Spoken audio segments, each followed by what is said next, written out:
Funding provided by Musco Lighting, the sports lighting specialist, providing lighting systems for you, your project, and your community. The Pella Roll Screen Foundation is a proud supporter of Iowa PBS. Pella Windows and Doors strives to better our communities and build a better tomorrow. Fairway Meat and Grocery. For more than 80 years, Fairway has been proud to be an active part of the communities we serve. Learn more at fairway.com. Across Iowa, hundreds of neighborhood banks strive to serve their communities, provide jobs, and help local businesses. Iowa banks are proud to back the life you build.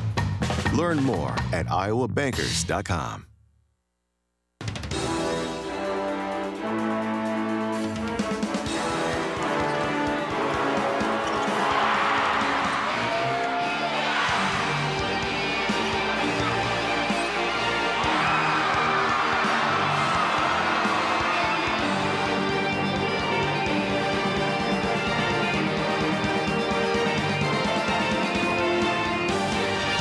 Welcome into downtown Des Moines for a triple header of Iowa Girls High School hoops. We've already crowned 2 champions in both Class 5A and 3A last night here at Wells Fargo Arena. Today, we have 3 of them, 4A, 2A, and 1A to be decided right here on Iowa PBS. The cheerleaders are ready, and so are we.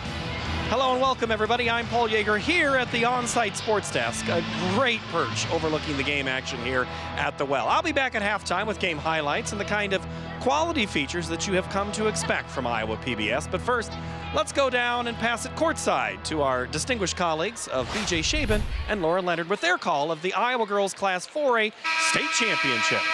It is Saturday, March 4th, 2023, and it is time for state championship basketball. Up first in 4A, the second-seeded North Pole Comets taking on the top-seed Mustangs of Dallas Center Grimes. Hi again, everyone.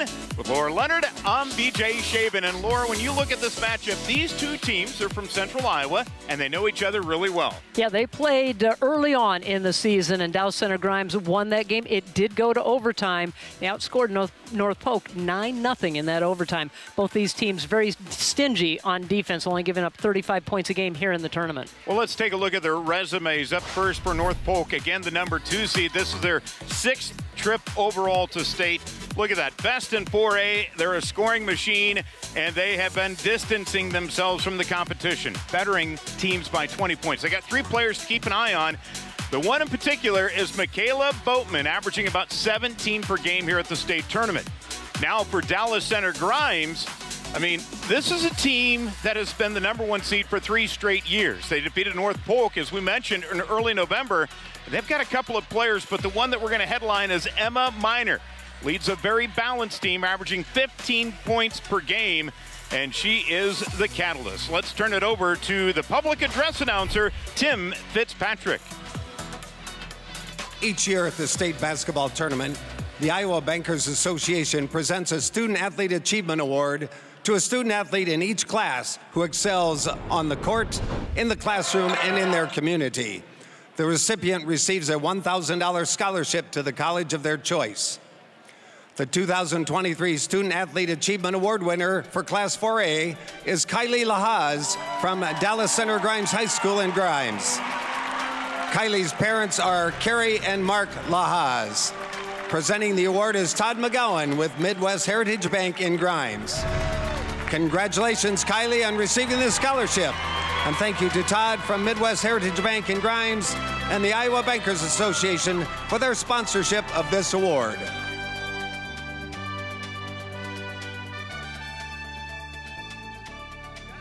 The Iowa Girls High School Athletic Union promotes good sportsmanship by participants, coaches, and spectators. We request your cooperation by supporting the participants, officials, and spectators in a positive manner. Profanity, racial, sexist, or abusive comments, or intimidating actions directed at officials, participants, coaches, team representatives, or event personnel will not be tolerated and are grounds for removal. We thank you for your cooperation and invite you to just enjoy the game.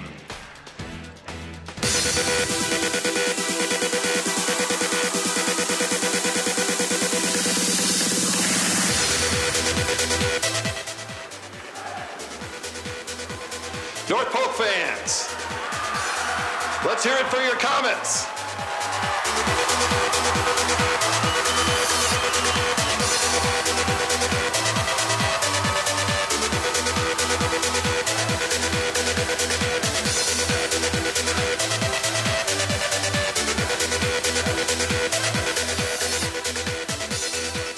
DCG fans, let's hear it for your Mustangs.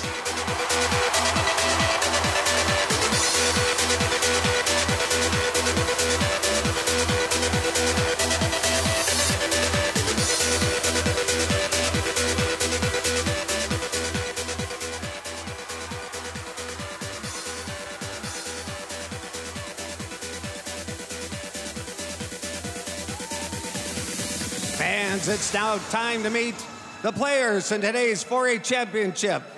First of all, let me introduce to you the non-starters for the North Polk Comets. Number 3, Trinity Miller.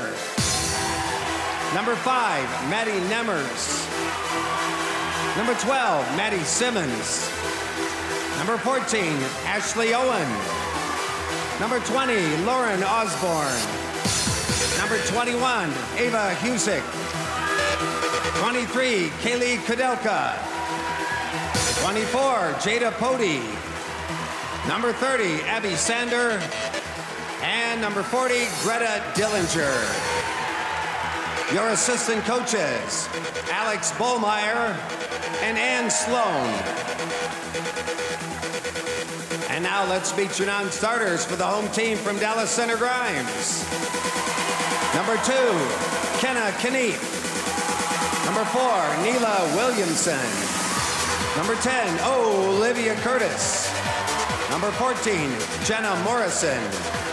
Number 22, Kayla Rice. Number 23, Sophia Bauman. Number 30, Sydney Miller. Number 32, Kylie Lahaz. Number 34, Olivia Houston. Number 42, Sydney Mites. Your assistant coaches, Judy Nisley, Rich Kloster, Jalen Raymond, and Jacob Heineman.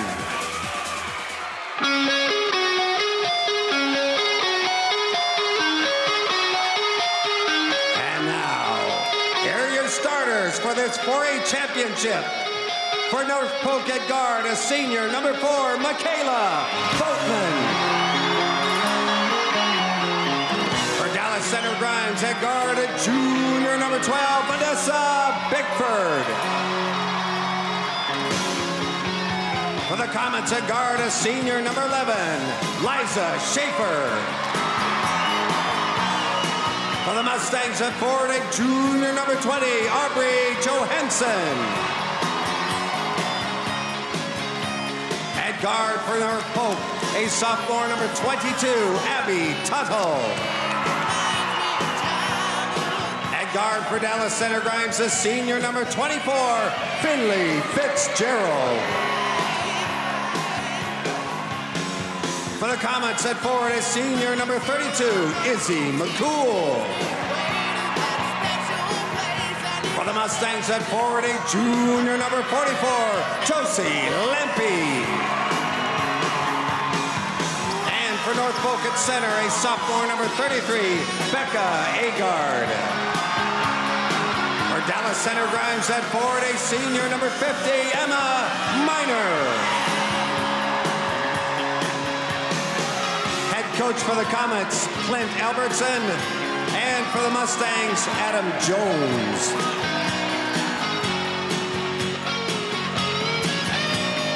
And now, please turn your attention to the area in front of the scorers table.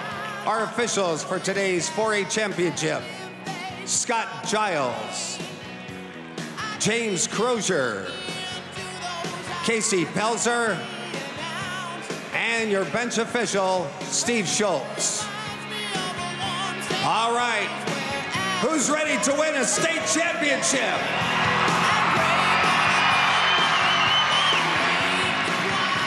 So here we go, back at Wells Fargo Arena. It is the Class 4A state championship. Dallas Center Grimes will be the home team taking on the North Polk Comets.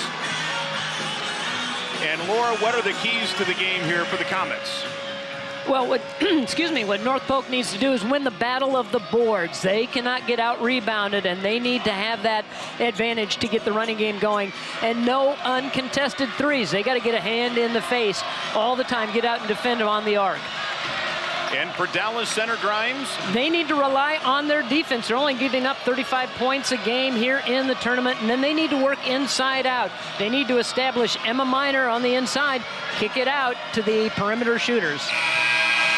So here we go, DCG wearing their home white uniforms with red numbers. North Polk wearing away black with gray, and we are ready to go as the referee, Scott Giles, is ready to put this one in play, and we are underway. The opening tip controlled by the Comets. They've got an outstanding starting five, a lot of point production. They've been together for quite a while. They've got Tuttle, Schaefer, Boatman, McCool, and Agard. And this is a group that has won 18 straight games coming into this title match. Tuttle looks to drive. It's on the deck, and DCG will come up with the steal. For the Mustangs, they've got Bickford, Johansson, Fitzgerald, Lampy, and Miner. School playing in their first ever championship game and trying to get it done. Looks right now like I thought they were in a little bit of a zone initially, but they're picking up man-to-man, sagging a little bit into the middle. Bickford on the drive, can't get it, gets her own rebound. Miner's shot is rejected by Tuttle. The sophomore stepping up big there. It's been a defensive type of tournament here in Class 4A, the most competitive field. In fact, many had said coming into the tournament, any one of the 8 could have been playing here on Championship Saturday. And it looked that way all the way throughout the tournament. And now a carry is going to be called against North Polk. They'll turn it over. Yeah, we knew coming in that the 4A class was really, really tough, top to bottom. And I think those games played out that way in the tournament. They were close and competitive games, but in the end, both of these teams play really good defense, and that's what's got them to this championship game. So Bickford will be at the point. Looking to run it, picked up by Tuttle. Then DCG will work the clock. And the shot clock.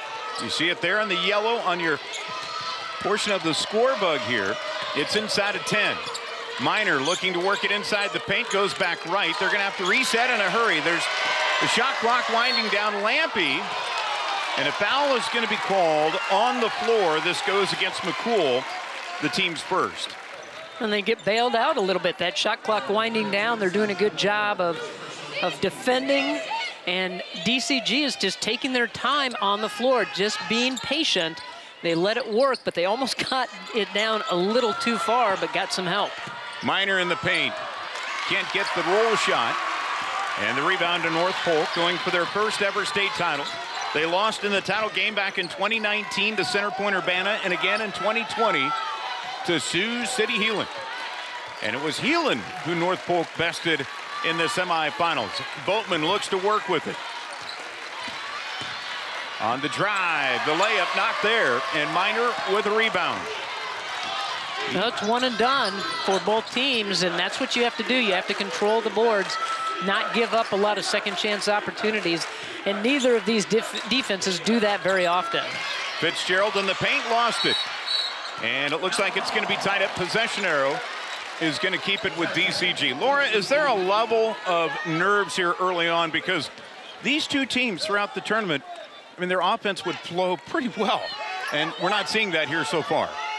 No, and I agree. I think there's probably some nerves, some jitters, and once you get things going, and once you see that first hoop fall or that first bucket go, then everybody can relax a little bit, or you may see one of these coaches call a timeout, but there's our first points of this ball game. Abby Tuttle able to put it through. Season high 25 against Ballard in January. She had 20 in the semifinals against Heelan, and now comes up with another steal. You know, that's the advantage of Agard in the back line. She's got those long arms. She can get in the passing lanes. She's really good defensively, and there you could see it. Here's a good look at the dribble drive of Tuttle getting inside and getting the first 2 points. North Polk going to come out and give a little pressure. Three-quarter court, we saw it a little further up that last possession as well. So they're going to vary things in what they're showing to DCG. Bickford going to have it back to reset. And these two teams played it well throughout the tournament defensively. Shot clock inside of 5. Bickford, and a foul going to be called on Tuttle. That'll be her first, the team's second. They are certainly winding the clock down. They're passing it around and putting it on the floor, trying to make contact. There's Clint Albertson, the head coach for North Polk. 10 years here, has guided the team to 4 state tournaments. Mentioned a couple of championship appearances. Minor's shot not there.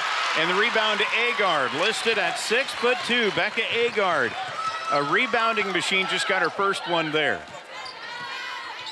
She's also a blocking machine as well, as she's number 2 in Class 4A blocks per game. That shot deflected away by Minor. Here come the Mustangs. Minor with the drive, has it swatted away by Agard, and it's off of Minor. This one will go back to North Polk. Agard hustled to get back in defensive position, and Minor just going to take it right at her. There's the head coach for Dallas Center Grimes, Adam Jones. 135 wins overall in the program.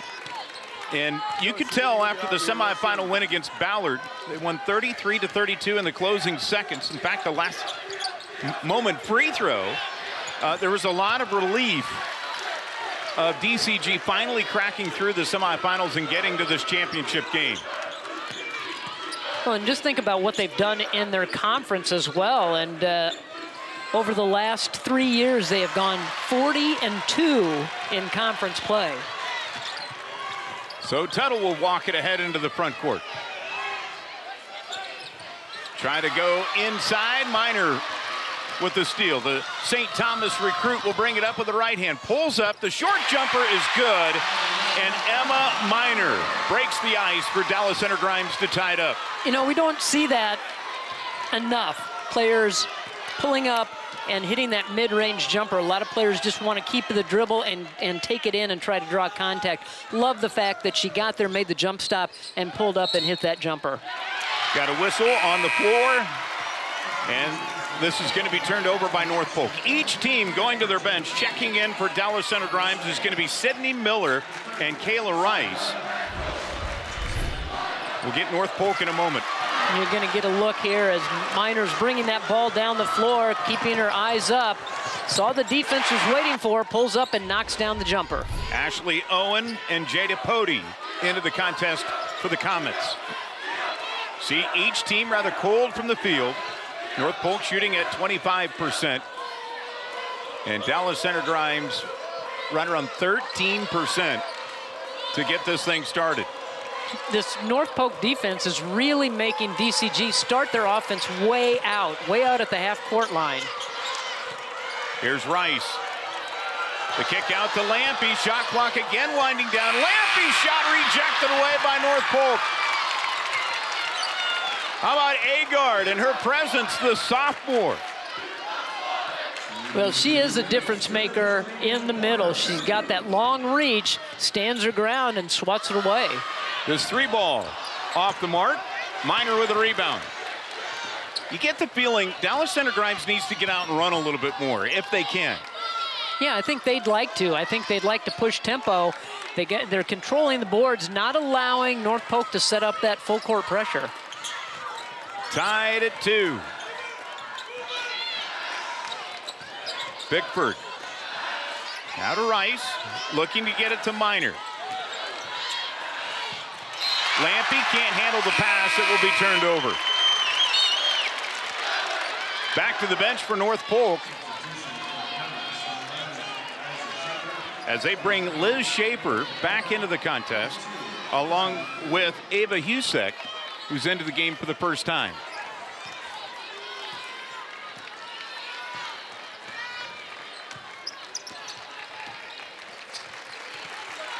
So the Comets trying to break this deadlock. Got a bucket early on out of Tuttle. putting it on the deck here with McCool.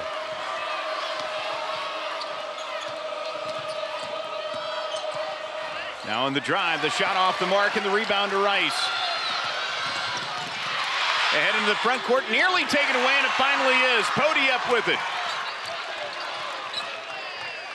Yeah, smart move to slow it down, let everybody get into the front court and get reset. Looking to drive, Schaefer gets the deuce. Well, that's what she does so well. She is that slasher driver type of player. When she puts it on the floor, she knows how to get through defenders and get the good angles to the glass. Okay, there's about a half-second difference between the shot and the game clock. So for all practical purposes, Dallas Center Grimes is going to hold for one here.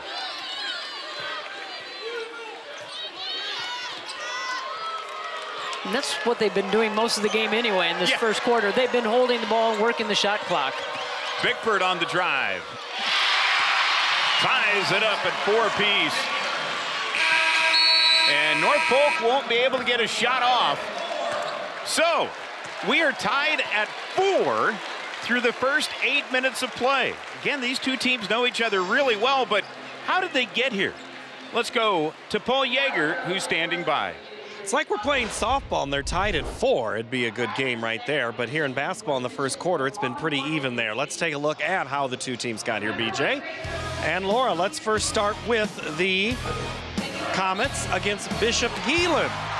And early on, it's Abby Tuttle as she would drive. Kind of looks familiar, right? What she's doing here tonight. Then she hits another big 3. And then Boatman, inbound, pass at the end of the buzzer. North Polk hit a couple of buzzer beaters in this game, and that 6 points kind of made a big difference in flow for that. The other contest was a low-scoring affair as well, and this one came down to the final seconds. Big plays from Sydney Miller as she hit a buzzer beater of her own at the end of the first quarter. And then there was some contact, and then there's Vanessa Bickford on the putback there after the block shot. 1.7 seconds, you only need to score with a second on the screen, and that's what DCG did as they advance. Let's go back down to the floor for quarter number 2 here in Class 4A. Thanks a lot, Paul, and great to see the pink suit. I think there were a lot of people concerned last night that they did not see the pink suit, but it is here today. It's reserved for Saturday, Championship Saturday, and you know what? We love it, and I don't know how we can compete with it. We try, but I don't think there's any competing with that beautiful pink suit. All right, so let's begin the second quarter here. North Polk and Dallas Center Grimes all tied up at 4-piece. On the floor for the Comets, you've got their starting 5 back out there again. Boatman, Schaefer, Tuttle, McCool, and Agard in a bucket right away for the Comets. Izzy McCool able to get inside and work one-on-one, get a nice little hook shot over the top of the defenders. Here's Rice for 3. Left it short, and the rebound to North Polk. Have not seen a whole lot of deep shots here in this ball game. Both these teams really concentrating and going inside into the paint. And DCG able to come up with the ball. Kylie Lahaz into the contest for the first time. She's joined out there by Rice, Lampy, Finley Fitzgerald. That's touched the ball a whole lot here in the opening goings. Keep an eye on her. She's wearing number 24. They finally go to her. And Tuttle gonna ring up her second personal foul. Yeah, Fitzgerald is usually very active on the offensive end, does a lot of cutting, trying to get the ball on the curl cut. And this is a good look at the first bucket to start this second quarter inside by Izzy McCool. So back into action. Miner back into the game. Will swim to her right. Now goes back left. Emma Miner. Boy, the trick there is to keep the pivot foot down with all those actions that are happening, and she shows ball, keeps that pivot foot down, ducks back up and under. Emma Miner can put a clinic on post moves, and you know what? Liz Schaefer says, you know what? I'm going to drive it and get my second bucket of the game. North Polk by 2. Yeah, Liza Schaefer in the quarterfinal game had 21 points. and she has also got 7 offensive rebounds here in this tournament. So she knows what to do, how to get to the glass, not only on the offensive end, but she goes to the glass when she's not shooting to pull offensive rebounds. So North Polk back to work again with a 2-point lead. Boatman, as DCG showing some zone here. A little bit different look. You want to switch things up, see if you can keep them guessing, but they saw how to get through it. A nice diagonal pass down low to Agard.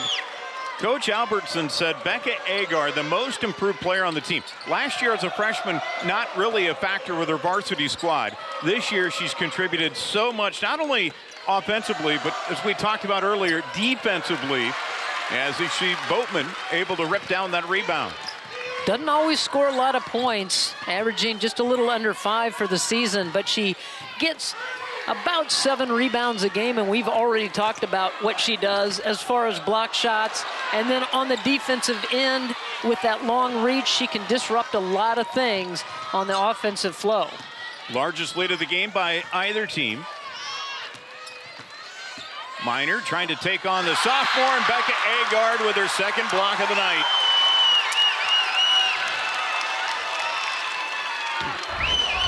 Agard has been tough in the middle, timing it just right, doesn't foul, just reaches over and knocks it away. Minor for 3. It's not working inside, so she takes it outside. That just shows you how versatile she is and what kind of a game she has. She can go inside. We've already seen her handle the basketball as well. She's brought the ball down the floor a couple of different times. So you're right, go inside. Shot gets knocked away, so she steps outside and knocks down this big three-pointer as nobody rotates out to get a hand in the face. Emma Minor, team's leading scorer, only had 5 points in the semifinals, including that game-winning free throw against Ballard. Tonight already, she has 7 in the 4A championship.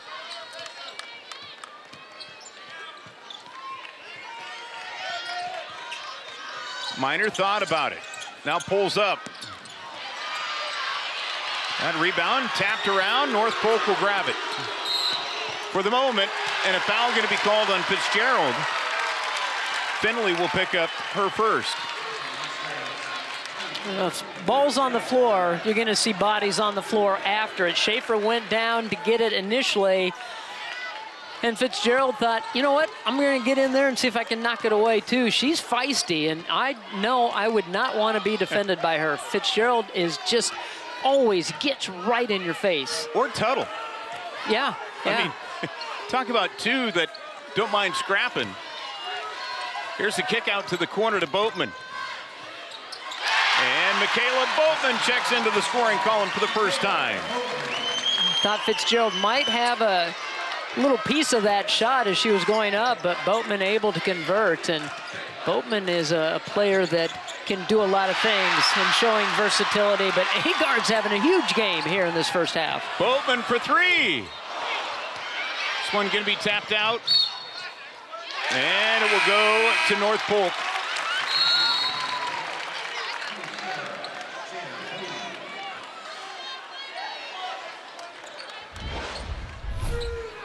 You see the cross-court pass and then the dribble drive right through outstretched arms. Gets it to go, and Boatman really averaging 17 points a game. She can do multiple things. We saw her have 21 in the quarterfinals. Bring it up for Izzy McCool. And the largest lead here for North Polk. Well, North Polk starting to get into a little bit of a rhythm offensively. They're looking pretty good about how they move the ball. They're looking a little more comfortable. DCG is not really able to get anything going. It's been Emma Minor pretty much for DCG. Now to Fitzgerald, 5 on the shot clock. They go inside. Bickford, who is left alone, and count the basket. I was over here directing traffic. I was saying, Oh my goodness, she's so wide open. Everybody's attention was up top, and Bickford did the right thing to cut to the basket and jumped and finally got a pass inside and drew the foul. She was like, how do I tell you that I'm open without telling you that I'm open? I know. She was doing everything not to draw attention to her, but draw attention to her. So Bickford at the line, unable to knock that one down. And it's still a 4-point lead here for North Polk.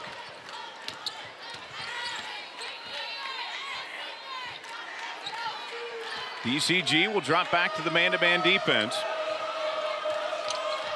They go to Agard at the high post.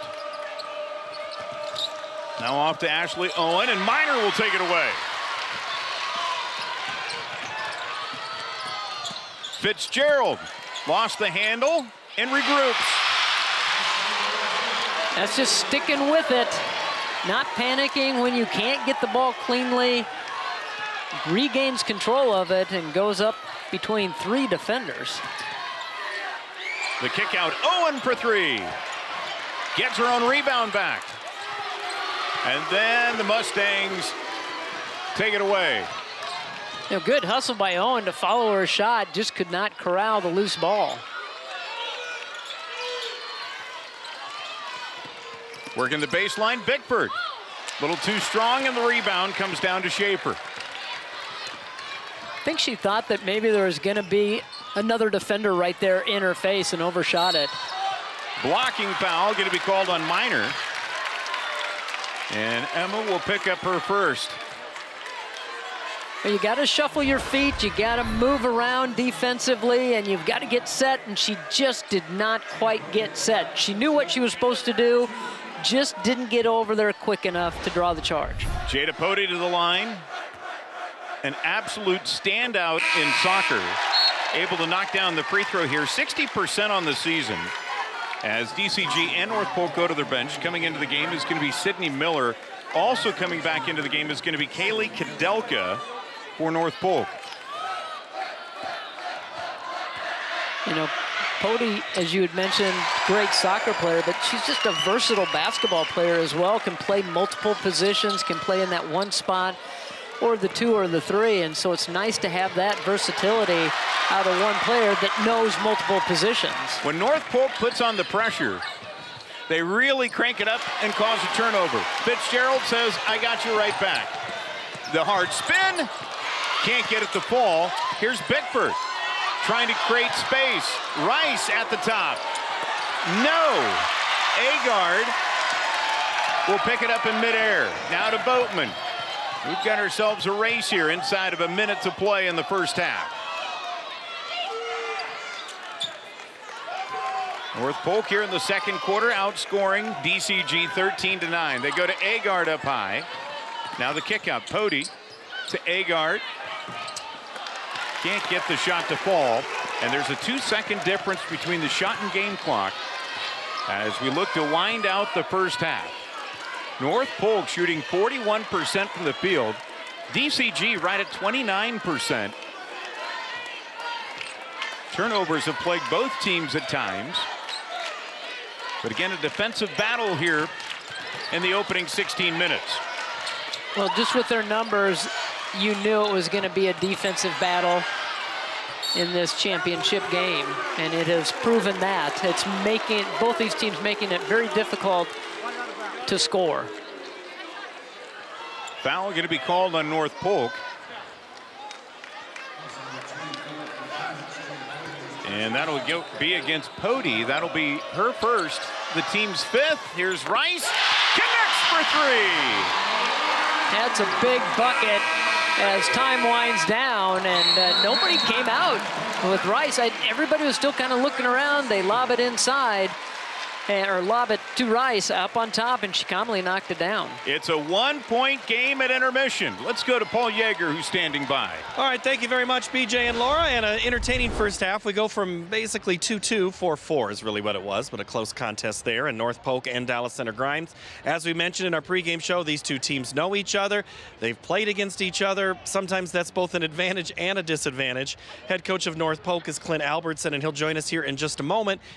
And Coach, I guess you're joining us now. We talked about it in our pregame show about balance, that you two teams, or your team specifically, is balanced. You're scoring. Nobody has more than 5. Do you like the balance approach, and why is that working? Well, this game's going to be a gritty, kind of a rock fight here. So it's not so much focused on who's scoring as long as we score. With, you know, a few players we'd like to definitely get going a little bit more than are, but these two teams, we know each other pretty well. You know, I think the offensive flow will pick up a little bit. But, yeah, we've had some kids come in and score that maybe didn't score much in the first 2 games because we kind of had our leading scorers doing things those games. So they're going to keep that up, I hope. You're leading in field goal percentage. You're leading in free throws, rebounds, but also turnovers. What do you need to correct here in the second half? Well, we got to make sure we get good shots. We've turned them over some too, but it's just a matter of getting comfortable and you know, not forcing things and taking what's there. So. All right, enjoy halftime. I appreciate it. Thanks, Coach. Thanks. That's head coach Clint Albertson. You know, we talked about that first week of January. Here they playing in the first week of March. Will it turn out the same? We'll find out. Let's go back down to the floor. This is the pageantry that many have been waiting for. Enjoy the All-Iowa Dance Team. All-Iowa Honor Dance Team is making its 42nd appearance at the Girls State Basketball Tournament. 98 high school dance teams are represented in this year's All-Iowa Honor Dance Team. Over 550 dancers auditioned at Newton last fall for the 302 positions. All schools are members of the Iowa State Dance Team Association. Choreographers are Jackie Ageniga, Betty Baker, Andrea Dana, and Stacy Horton. The director of the All-Iowa Honor Dance Team is Kathy Inyard. And now, get ready for the greatest show in Iowa. Ladies and gentlemen, the 2023 All-Iowa Honor Dance Team. Bring the action. Let's get ready to rumble!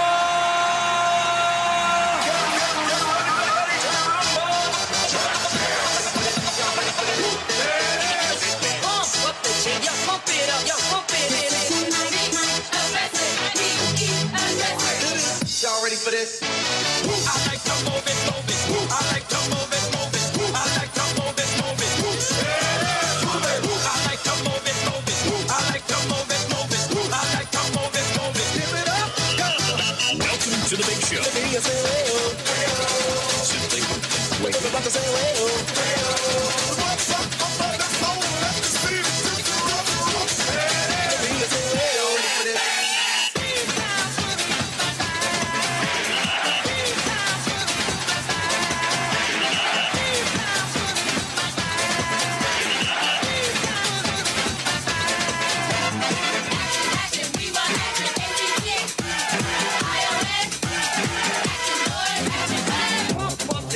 Pump it up while your feet are stumping and the jam is pumping. Look ahead, the crowd is jumping. Pump it up a little more, get the party going on the dance floor. See, 'cause that's where the party's at, and you find out if you do that. I want a place to stay. Get your booty on the floor tonight. Make my day. I want a place to stay. Get your booty on the floor tonight. Make my day.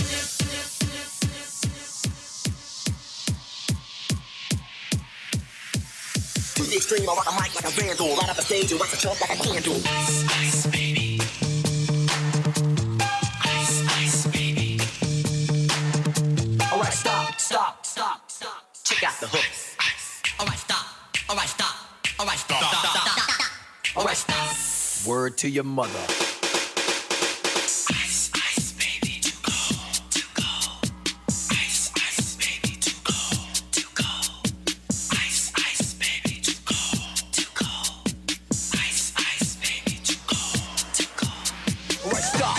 Collaborate and listen. Ice is back with a brand new invention. Something grabs a hold of me tightly. Flow like a harpoon alien nightly. Will it ever stop? Yo, I don't know. Turn off the lights, and I'll grow to the extreme. I rock a mic like a vandal. Light up the stage and wax a jump like a candle. Dance. Remember the speaker that booms, killing your brain like a poisonous mushroom. Deadly. When I play a dope melody, anything less than the best is a felony. Love it or leave it. You better gain weight. Better hit the bullseye. That kid don't play. And if there was a problem, yo, I'll solve it. Check out the way that my DJ revolves it. Ice, baby.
touch it.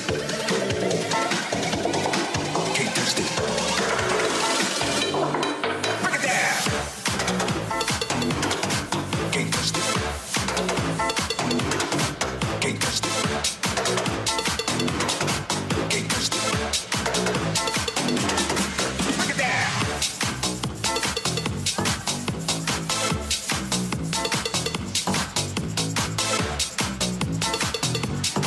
Can't touch this.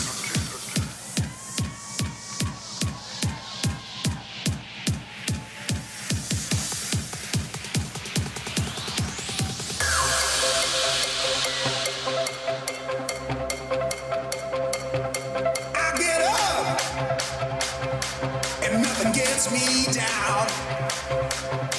You got it tough. I seen the toughest around. And I know, baby, just how you feel. You got to roll with the punches and get to what's real. Can't you see me standing here? I got my back against the record machine. I ain't the worst that you've seen. Can't you see what I mean? Ow, might as well jump, jump. Might as well jump. Go ahead and jump, jump. Go ahead and jump.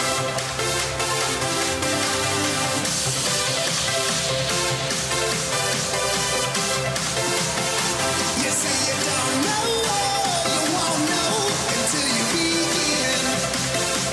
Ow, might as well jump, jump.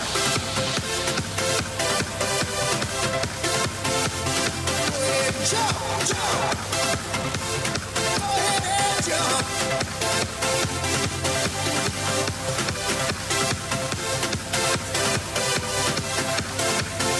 You say you don't know, you won't know until you begin.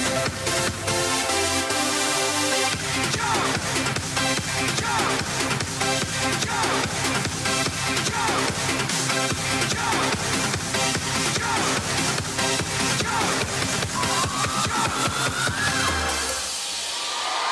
The 2023 All-Iowa Honor Dance Team.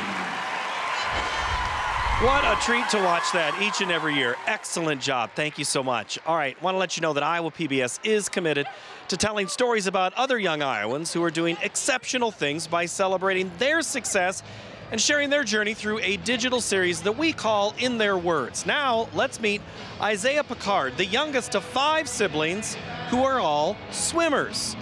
Born with spina bifida and confined to a wheelchair, Isaiah has overcome obstacles to become the first Iowan to go to the state swim meet in the para-swimmer category. I am Isaiah Picard, and I am a para-swimmer. I am 16 years old.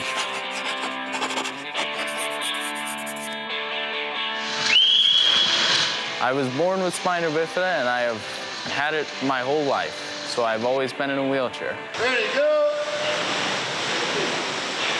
Spina bifida is, it's a birth defect where the spine envelope does not close properly, and this causes damage to the nerves of the spine, which essentially cuts off the messaging that would normally carry the messages to your legs, which would tell you to walk. So as a result, my legs can't be told to walk.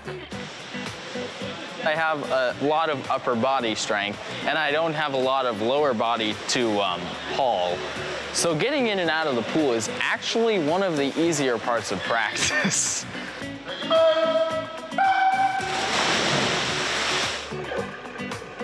My upper body strength is solely what propels me through the water. I've been swimming for a long time.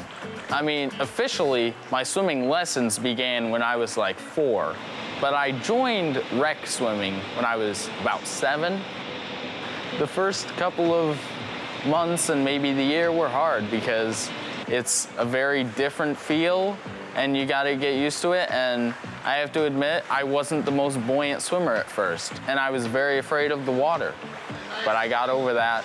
I just kept going at it, and kept saying, you know what, I'm gonna do this, I don't care. And eventually, it didn't bother me as much anymore. I swim for the Indianola High School swim team. Some high schools take other schools' teams, so Knoxville actually goes to Indianola for our high school practices.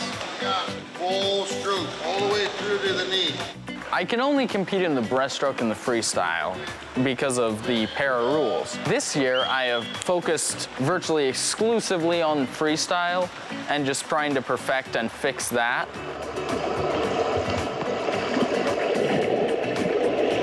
The coaches have been a great influence.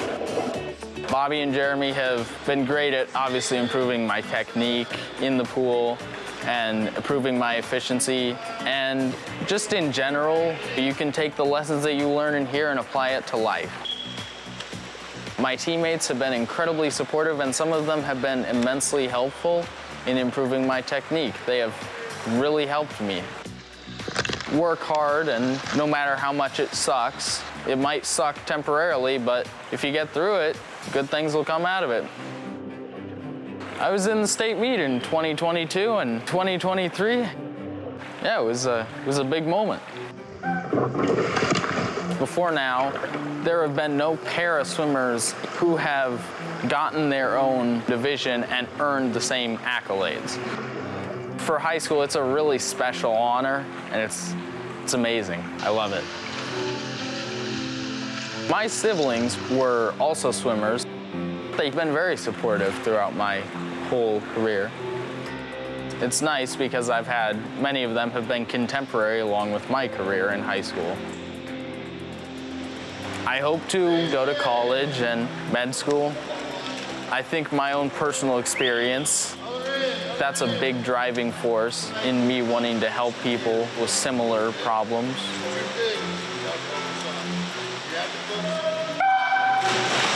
I'm definitely challenging myself and setting goals for myself. I'm also hoping to get other para swimmers to come along and hopefully challenge them. My biggest piece of advice is bring it. You've got to want it. If you want it bad enough, then you can get it.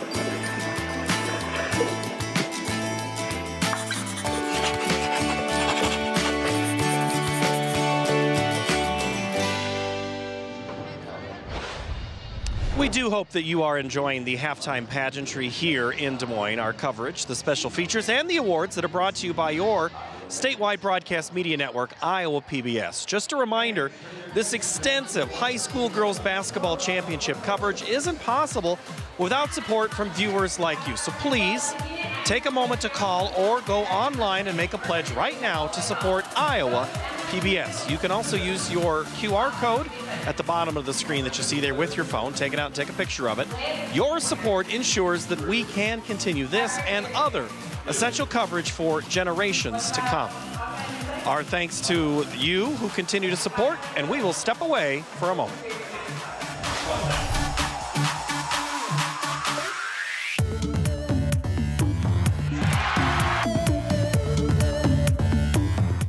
Iowa PBS Education makes it easier than ever for children to explore science, technology, engineering, the arts, and mathematics, also known as STEAM. Iowa PBS educational staff work with libraries, child care centers, preschools, and elementary schools throughout Iowa to provide educational resources and professional development for teachers from pre-kindergarten through grade 12. Schools, early education centers, or libraries can take advantage of the STEAM trailer and other resources provided by Iowa PBS at no charge to the organization. For more information, contact Educational Services at iowapbs.org/education. Return to the Seaside Saturday, March 18th at Iowa PBS for an advanced screening of Season 3 of Sanditon on Masterpiece.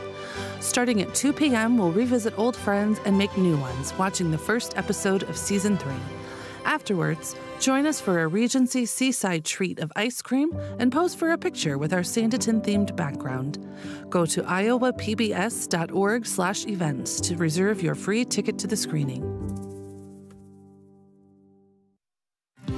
Iowa PBS celebrates festival with special programs, concerts, and thank you gifts.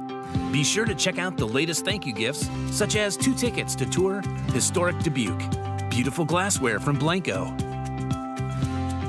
a sturdy Iowa PBS umbrella, or the adorable flour sack towel from Doa Deer. Call 800-7797-7000 or donate at iowapbs.org or scan the QR code and support Iowa PBS today. See more of Iowa PBS online. Subscribe to Iowa PBS on YouTube. Connect with us on all our social networks at iowapbs.org/social. Back here at halftime of this Class 4A, and it has been a good one so far. 1-point advantage for North Polk, but joining us now is Dallas Center Grimes head coach Adam Jones. Coach, you're always talking about how you're thinking about the next thing. What are you thinking about right now for that next thing? Well, offensively, we weren't really ourselves. We were kind of stagnant a little bit. We need to move the ball a little bit more. The ball was sticking a little bit too much in people's hands, so we just need to move the ball a little bit more and get some movement offensively. They kind of took us out of our game a little bit. You know, we were kind of off balance there, trying to get the ball across half court, and it took us a while to get into what we want to do. So if we can get that ball moving on offense a little bit more, I think we'll see some more opportunities. You were able to get 23 shots up, but it's only 30%. You brought the girls out with about 7 minutes left to get some. Was that to get some extra shots and some confidence?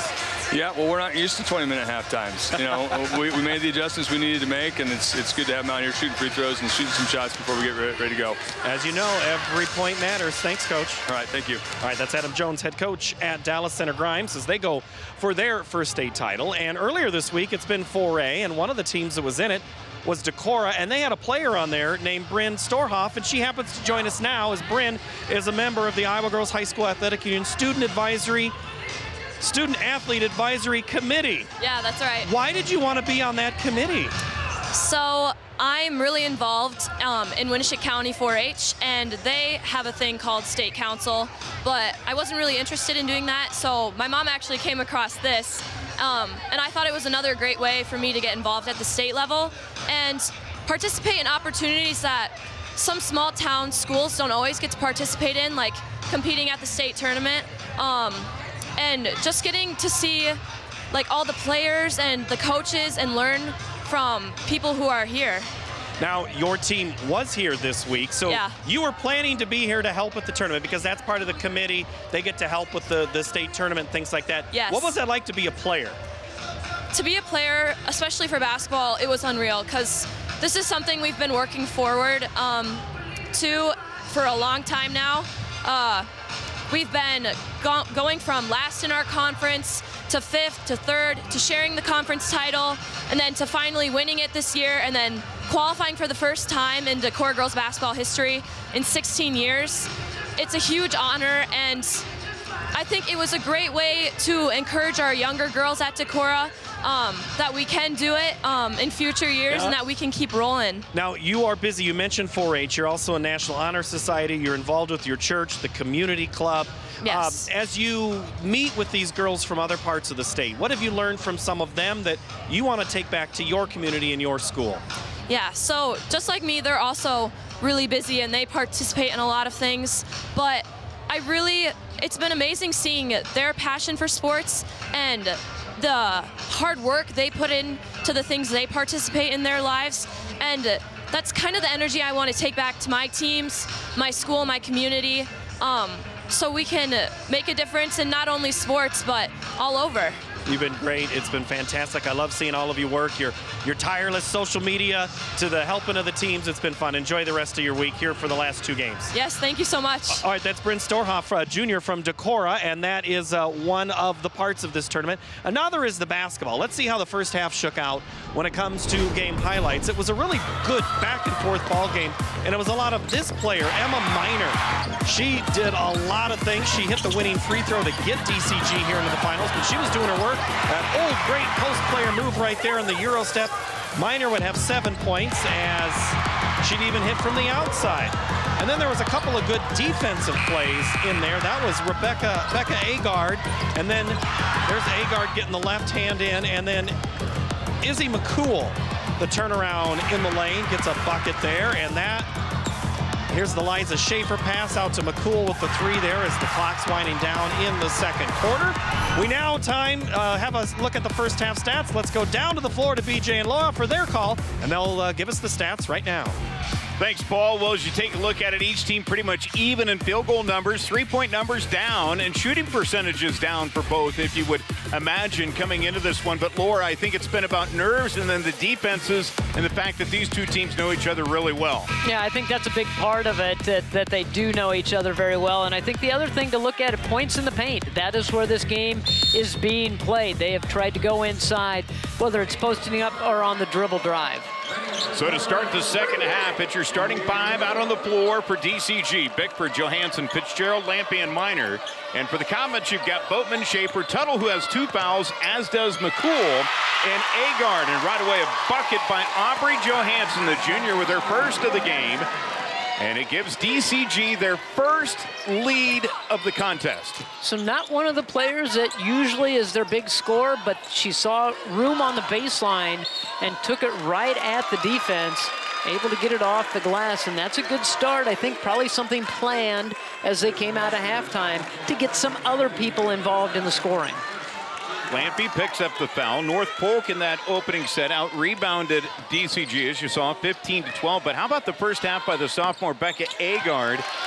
3 blocks, 3 steals, 4 rebounds, and was a huge presence. She was, and you can see she has the assignment. Now they're switching up top. She had the assignment initially on Minor, and now switches back to her. Rebound to Minor, working against Agard with a right hook, will draw contact and will go to the line. That foul, I believe, it's going to be against Schaefer, her first. They're doing a good job of going to the glass, coming in and pulling that down, and then going in with the pump fake, trying to get it up over the top of Agard, but able to draw the foul. Minor now with 8, has started every game in her high school career. And this one rolls through, and DCG now up by 3. For North Polk, you know, had that 1-point lead at intermission. Tuttle looking to make it happen. The kick out, Schaefer can't get it to fall. Agard with the offensive board, a fresh 35. Tuttle will fire quick. And the rebound to Minor. And a foul going to be called on Schaefer, her second. They had a couple of good looks at it, and like the dribble drive and kick out to the perimeter to try to get the bucket, see if they could get something going from the outside. And now you're seeing a little more full court pressure here from North Polk. This is where they had success in that first half. Johansson to Minor, who was left alone, and buries the 3. And Minor, she just slid over, quietly slid over, called for the basketball, and Finley Fitzgerald saw her, made a nice cross-court pass, stepped right into that, and knocked down the 3. It's been a long time since North Polk has scored. In fact, it was the 3:24 mark in the second quarter. Let's go to the huddle and see what they're saying. We got to execute on offense. Okay, we've got to execute and get some things and be confident and convert it. Okay, we just got to start converting some offense. Okay, we're 1 half-court defense. No second shots. Okay, communicate. Here we go. Team, 1, 2, 3. Yeah, they definitely have to execute, and you can see some deep breaths being blown out by Liza Schaefer. They just need to react, and a 3-pointer that created the call of the timeout there from Emma Minor. Nice court vision by Fitzgerald to get that ball across over the top of the defense. Wide open to Minor. Boatman looking to go to work. Leading scorer for North Polk, held to just 2 so far. Here's the dump down to Agard, a little handoff. Schaefer, a wild shot and hits it. Boy, Schaefer, they were trying to run the handoff play, and Minor sniffed it out. She was right there, beat her to the spot, but Schaefer able to get it high off the glass. And a foul going to be called on North Polk. I believe this is going to be against Schaefer.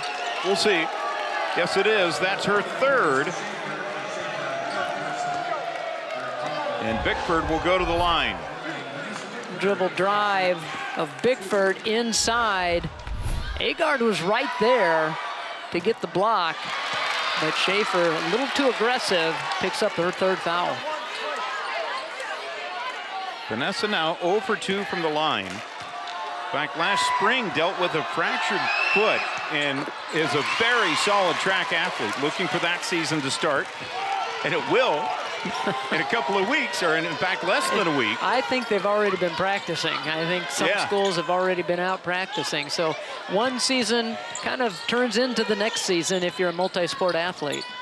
Lead at 5. Schaefer trying to provide some more offense, and does. She's got that shot down. That is one that she's practiced a lot. Knows how to get the angle and the soft touch off the glass. Minor, yes. Minor's just been hanging around out on the perimeter. She has not even gone down low, towing it up around the arc, and her teammates are finding her. She's got 15, does Emma Minor.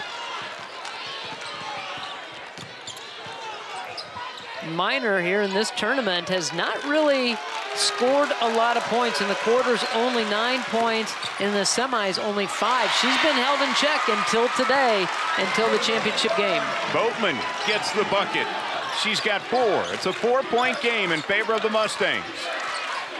So Boatman having something to say about that, wanting to get her team back into this, keep them within striking distance. Trying to go to Minor, and Schaefer will pick up her 4th. Oh my.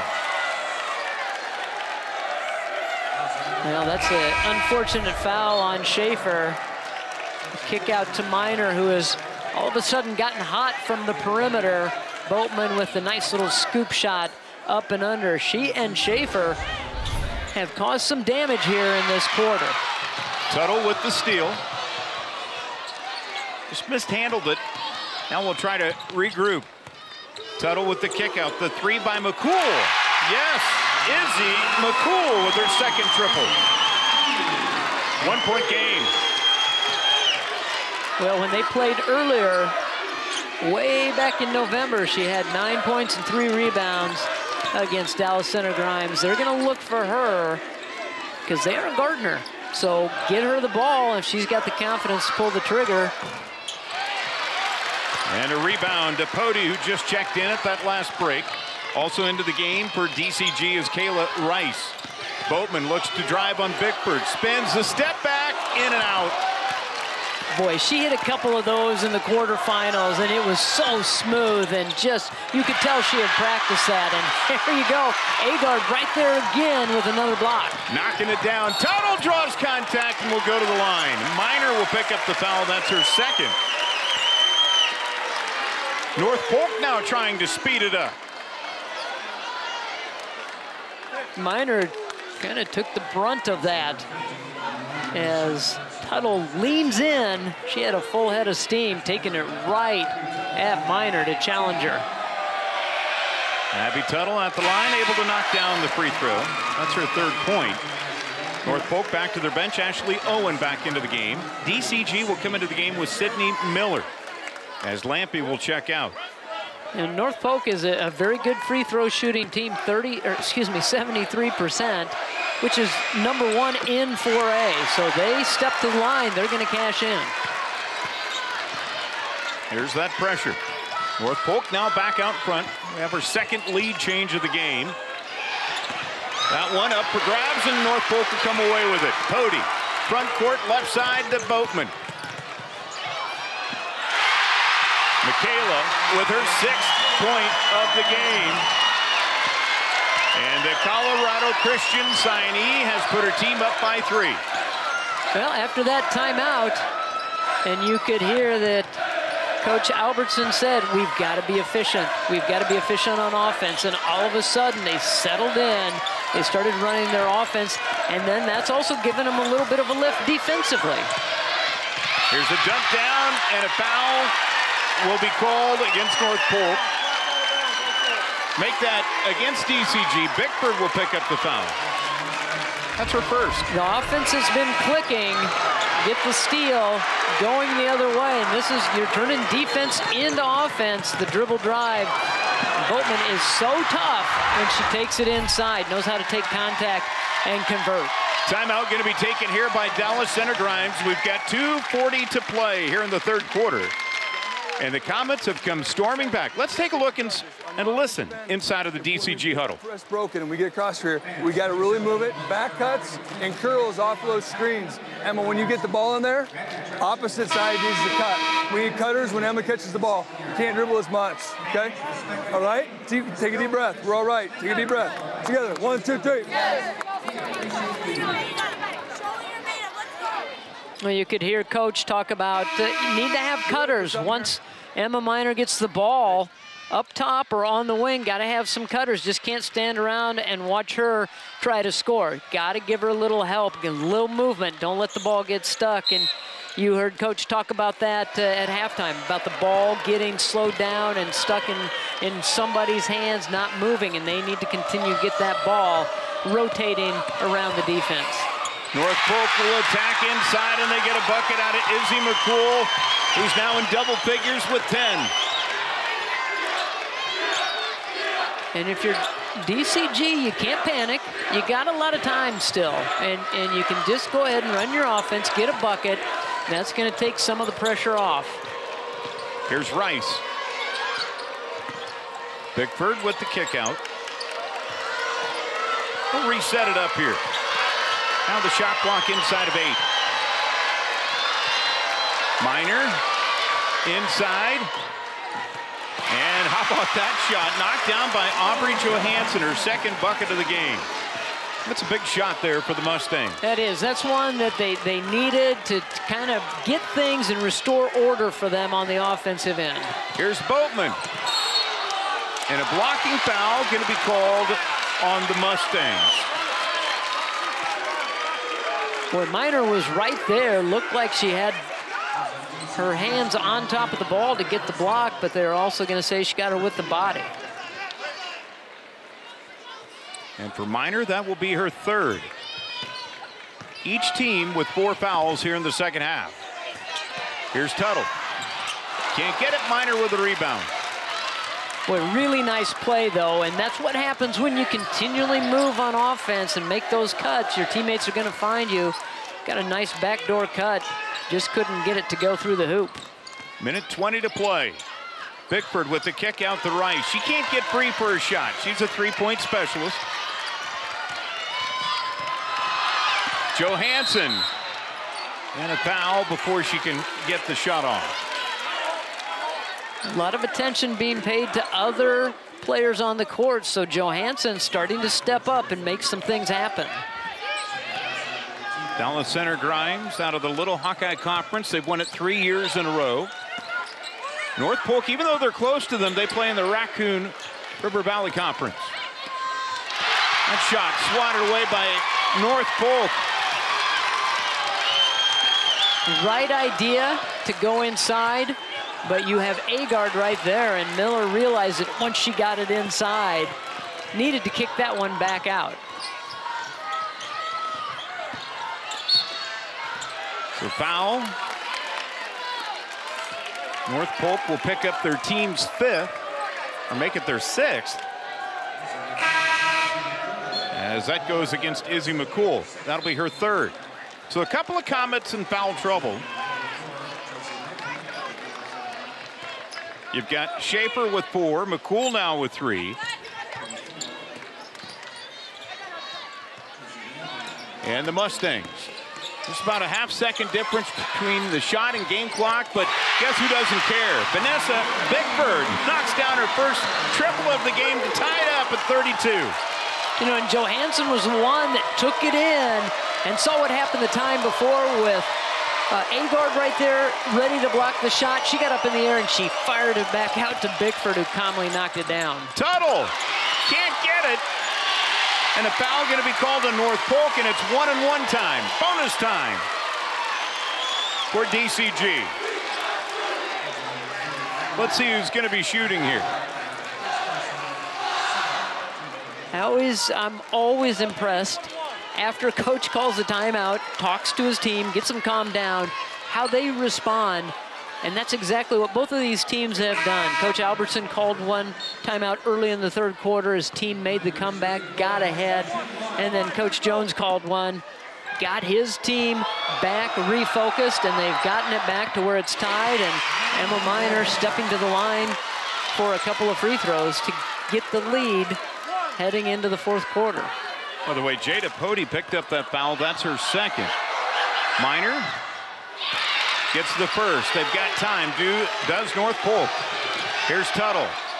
The long heave, going to be well short. That'll be it. Through 3 quarters of play, Dallas Center Grimes has a 33-32 lead over North Polk, and was competitive. Laura, the first time these two teams played during the regular season.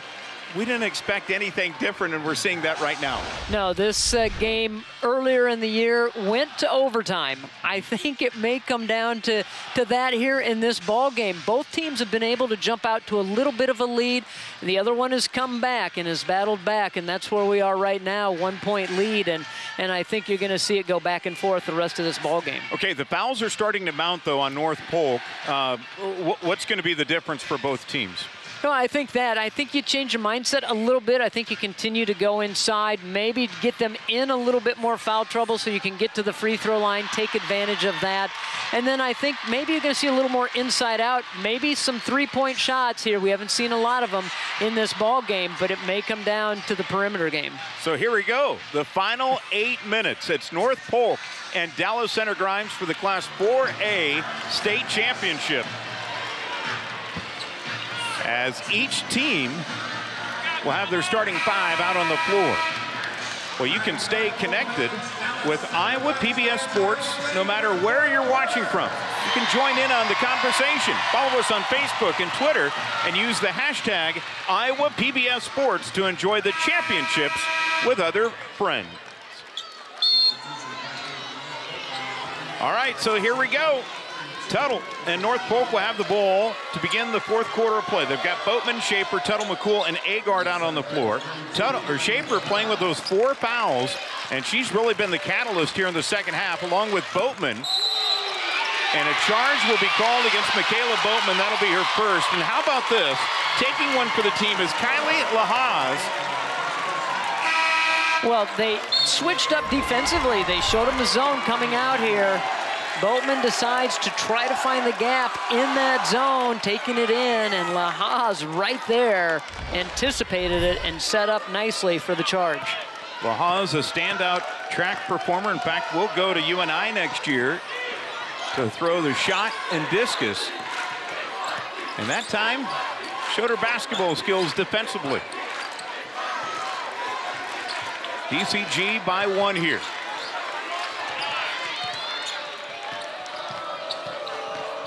Fitzgerald in the paint. Can't get it to fall. The rebound to Johansson. And a timeout going to be taken here by the Mustangs. Adam Jones said, you know what? Every possession is precious. So let's burn one right here. Yeah, every possession is important here in this fourth quarter in the 1-point ball game. But I'm going to tell you what, Aubrey Johansson is having quite a game doing the little stuff. Well, schools that make it to the state basketball tournament make it their own special T-shirt designs to celebrate the year's accomplishments. The Girls Athletic Union asked them to bring some of those shirts to the state tournament to display backstage as players and coaches pass by.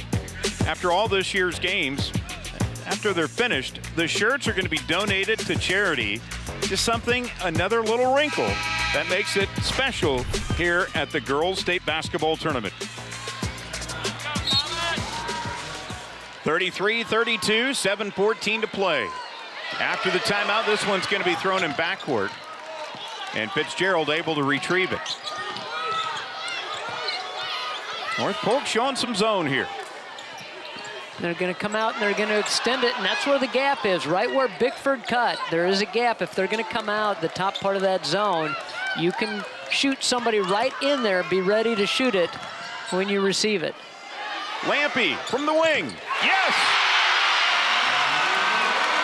72% of her shots come from beyond the arc. She's been quiet up until this point, and she let that one fly.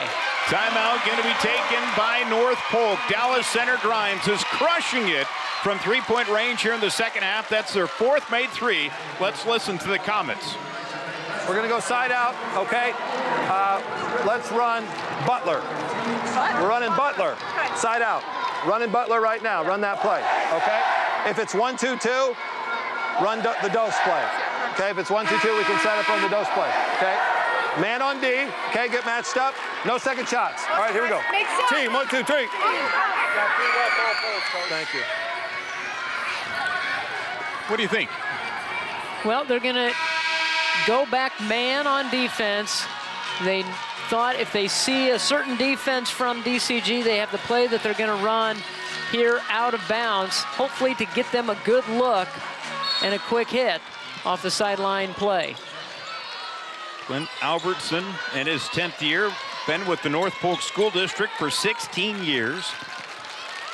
Looking to drive, Tuttle, and a block's going to be called on Finley Fitzgerald. That'll be her second.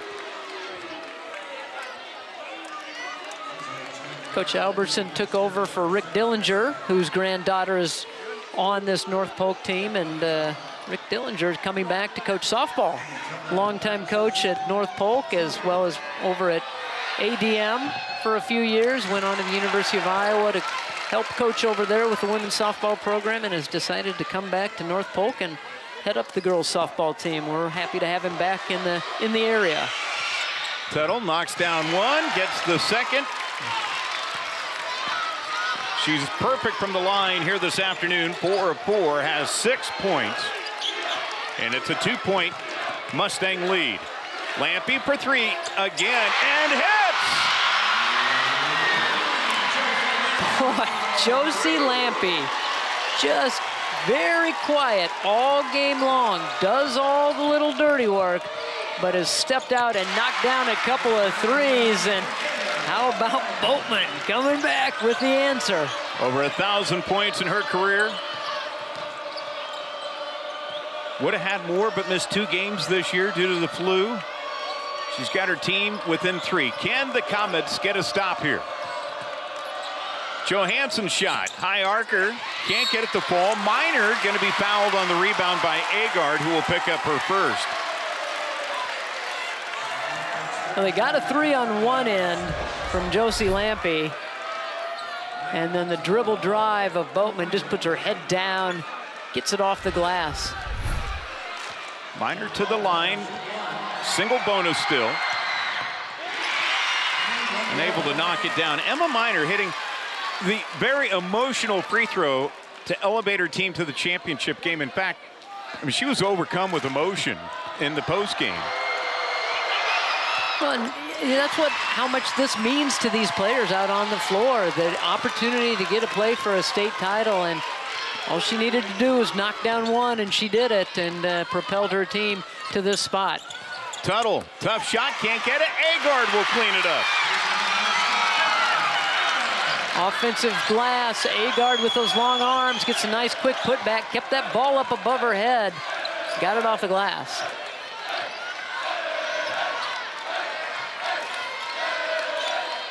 Bickford working on Agard, now we'll kick it out. Lampe, who's had the hot hand from the perimeter here in the second half. Here's Fitzgerald, they're all falling. Boy, they are starting to heat up from the outside. That is what has really picked them up here in the fourth quarter. All kind of started with one from Lampe, and then everybody started to knock them down. DCG with their largest lead here at 6. North Polk trying to come up with an answer. McCool finds Tuttle, and a foul going to be called on Fitzgerald. That will be her third. There have been a couple of people that have knocked them down from the corner. Extra pass.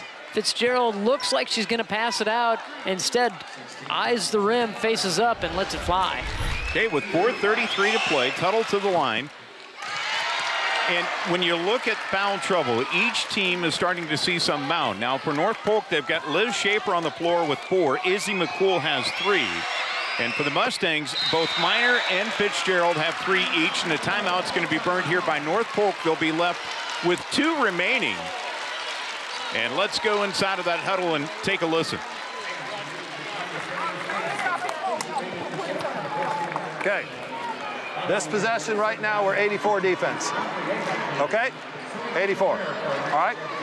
Get them turned. Come behind, get a trap. Come up, get a steal. You're the safety. Okay? No second shots. All right? Offensively, okay, let's go regular 4 out. Okay, regular 4 out, you're in. Okay?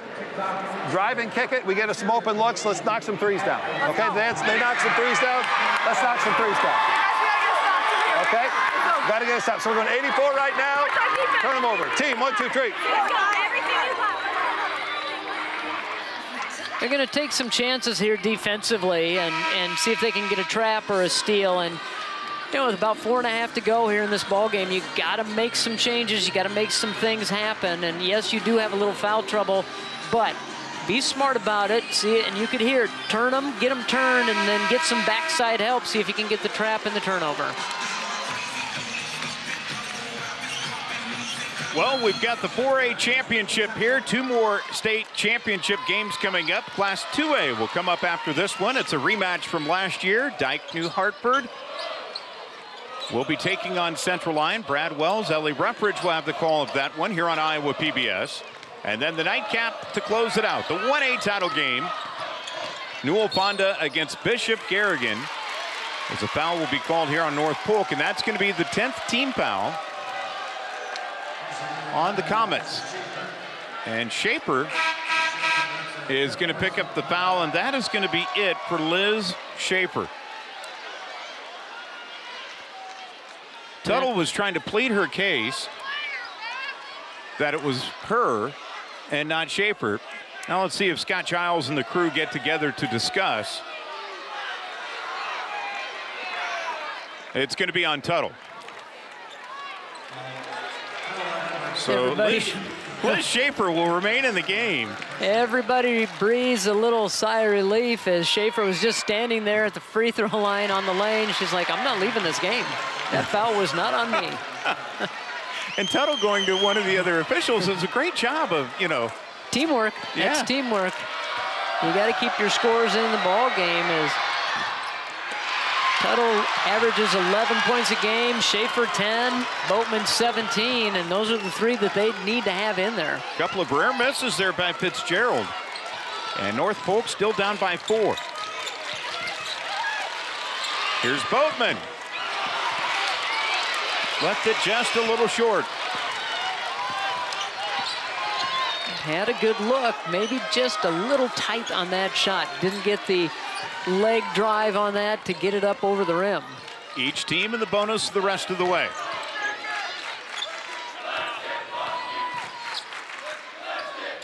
And this is where Dallas Center Grimes just going to take some time, work the clock like they did in the first quarter.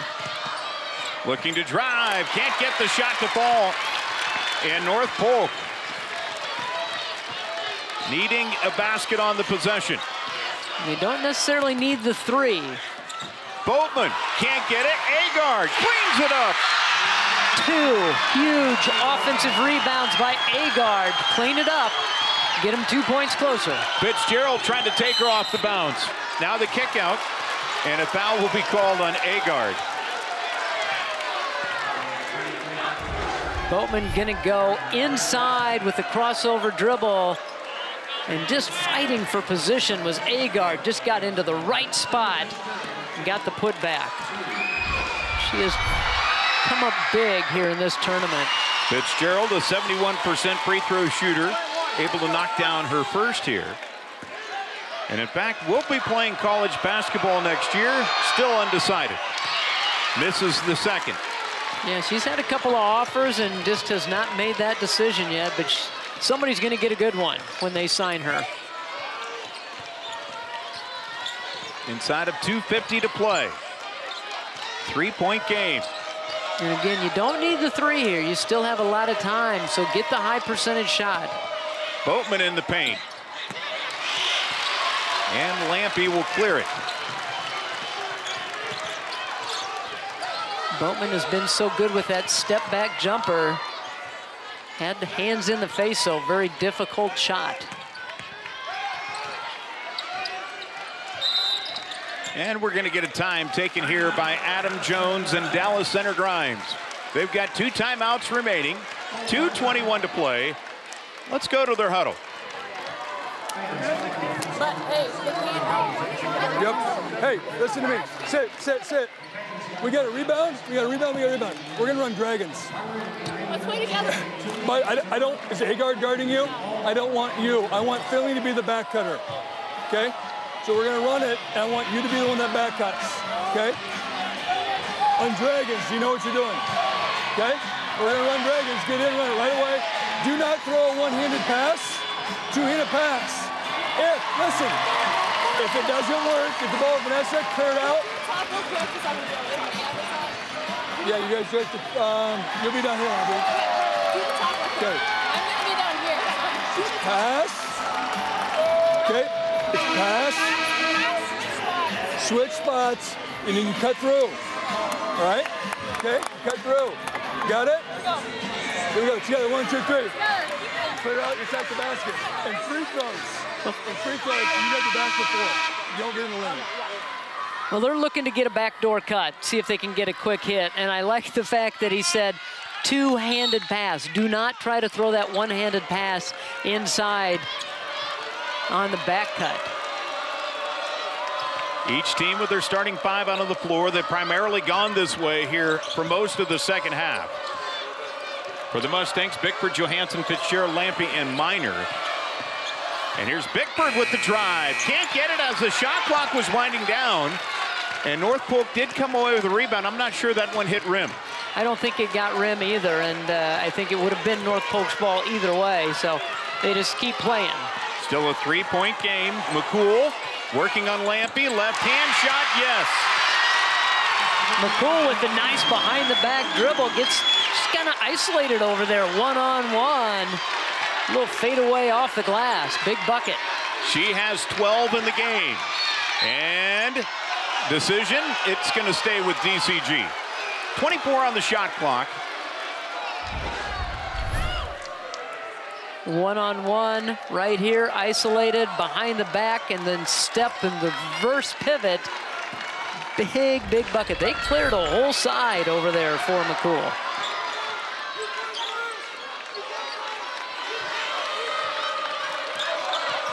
Shot clock starting to wind down. North Polk back to the zone. Here's Minor working on Agard. Swims back to her left, and a foul will be called on Agard. That'll be her third. We have seen Minor do that a lot when she gets inside, keeps that pivot foot, step through, gets the contact from Agard, and Minor, as you had mentioned, that over 1,000 points in her career. Probably could have had a lot more, but she's an unselfish type of player. She's willing to hand out the assists, get her teammates involved, and been a nice career. And St. Thomas is going to get a really good basketball player. Emma Minor trying to find a way to get her team a state championship. She has 19. It's a 2-point game as we're nearing the minute mark to play. Boatman working on Bickford. Oh, got the quick step and the bucket, and we're tied. Boy, Bickford right there is just a little hesitation dribble by Boatman, and she slides through 2 defenders. One heck of a move. Tied at 46. Each team with 2 timeouts remaining. Possession arrow is leaning towards Dallas Center Grimes. About a 15-second difference between the shot and the game clock. Lampe can't get the pass as Boatman intercepts it. Let's see if North Polk holds for one. They're going to take a timeout. It'll be a full timeout. 16 seconds to play in regulation in the 4A state championship game. And North Polk taking a timeout here. Well, no fouls to give on either side. So the next one for Dallas Center Grimes is going to put North Polk into the bonus. So you've got to play really solid defense here. Offensively. Let's listen to North Polk. We are running Bison. We are running Bison. No, hang on. Okay, we're going to go in. We're taking the last shot. Okay, with about 8 on the clock. Run Bison. With about 8 on the clock, run Bison. If we do not score, we can't go over the back. Don't get fouled 95 feet away. Nobody shoot a free throw. And if you get a rebound, pass the board. 8 seconds, then run the play. Be ready for an offensive rebound. Okay, be ready for an offensive rebound. Team, 1, 2, 3. Okay, Laura. All right, we get a chance to see what Bison is. They're going to hold it for 8 seconds, and then they're going to start running their play with 8 seconds left on the clock. And I think really great advice as well. If the shot doesn't go in, don't go over anybody's back. Don't foul 95 feet away from the basket. Timeout again here by North Polk. And that will be their final timeout with 15.7 to play. They're going to call a zone play now. All right? We're going to go stay in their zone. Match up, ball gets in, we're going to go man. I have a feeling they're either going to run this play, they're going to run that play where the ball comes around and they come back to McCool right here. Okay? All right, so be ready for it, be ready to help. Otherwise, they're going to run 4 off some screens. Okay? Double screens, and she's going to go one-on-one. You got to be ready to step in and take a charge. Okay? She doesn't have to catch it. We get one shot, we get the rebound, call timeout right away. You get a rebound, call timeout. All right? Together, 1, 2, 3. Hey, if you're running around. We really appreciate the fact that the coaches allow us, not only here at the table, but you at home, to listen in, to hear what's going on in the huddle. You hear the strategy. It's been simply amazing in the 4A championship game. 15.7 to play. Let's see how North Polk will line it up. So they're keeping an eye on McCool and Boatman defensively. See if North Polk goes to either one of them. Each team going for their first ever state championship. Tuttle goes to McCool for a title. Can't get it. In the rebound, tied up, and that's the end of regulation. We are headed to overtime. After the officials make sure that there was not a timeout taken by DCG. And that's it. We're headed to overtime. How about that? In the regular season, it went to overtime with Dallas Center Grimes winning. You know what? Replaying it again here in March. You start the season with an overtime game. You end the season with an overtime game against the same opponent. And what about Coach Adam Jones? He said, I have a feeling they're going to look to McCool and get her the basketball. And that's exactly what they did. She had a good look at it, made a nice move, just wouldn't fall for her. It's the top 2 teams in 4A, seeded 1. Seeded 2nd, going head-to-head here this afternoon. And yeah, you can tell it's a little intense here at Wells Fargo Arena. And why not? It's for the Class 4A state championship. With Laura Leonard, I'm BJ Shaban, and about ready to begin the first overtime. And there is some foul trouble for each of these 2 teams. You've got Liz Schaefer playing with those 4 fouls. Izzy McCool with 3, along with Becca Agard for North Polk. Now for Dallas Center Grimes, you've got Finley Fitzgerald and Emma Miner, each with 3 apiece. Yeah, North Polk in a little bit more foul trouble than Dallas Center Grimes, but gonna have to leave it all out on the floor. I know that's a cliche, but I'm telling you, right now, these 4 minutes, you play as hard as you have ever played in your entire life. Now, didn't we say Class 4A was the most competitive? We did. All season long? We did. Expect nothing less than an overtime. So here's your 5 out on the floor for each team. For the Comets, it's Boatman, Schaefer, Tuttle, McCool, and Agard. And for the Mustangs, Bickford, Johansson, Fitzgerald, Lampy, and Miner. We'll tip it up again, and the tip in the overtime belongs to Dallas Center Grimes. Let's see who gets that most important bucket. The first one to begin the overtime. That usually breaks the ice. Yeah, that's usually important. You get the first points of the overtime because you know both of these teams a little anxious, a little tight, but a great slip by Johansson. She slips off of the screen and a nice feed leading her right to the hoop. Bickford with her 4th assist here of this championship game. And the Mustangs have the lead. And that's usually what she does. She averages right around 4 assists a game. She is a nice facilitator up top for this team. Now Boatman. The kick out. Schaefer for 3. Yes! Liza Schaefer with somebody in her face, and that somebody was Emma Miner. That's a tough, tough three-pointer. Are you not entertained? Back and forth. Here we go. Miner. Now to Lampy. Can't get the answer. Agard with the rebound. Lampy had a good look at it, but she also had somebody flying at her.